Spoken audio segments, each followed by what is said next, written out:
Amunisi berkeliaran lancet yang dioperasikan prajurit kelompok Rusia lagi-lagi memakan korban.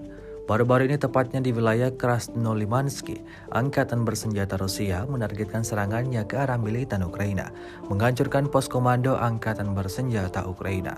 Rekamannya ramai beredar di media sosial Telegram pada Sabtu 10 Juni 2023. Para prajurit kelompok Rusia tidak berhenti membabi buta posisi militan Ukraina. Tidak ada satupun prajurit musuh yang dapat bersembunyi dari pengawasan ketat operator UAV Rusia. Seperti yang terlihat dalam rekaman, pos komando angkatan bersenjata Ukraina meledak dan hancur total dihantam UAV seri lancet Rusia. Hingga video ini beredar, beragam komentar dituliskan warganet.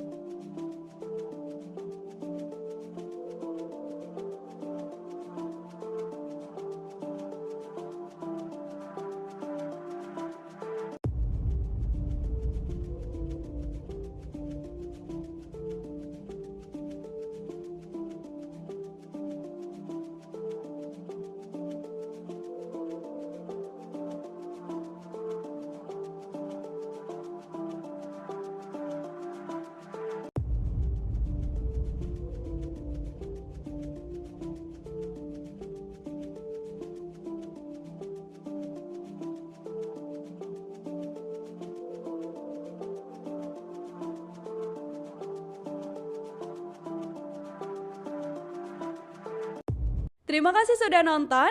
Jangan lupa like, subscribe, dan share ya.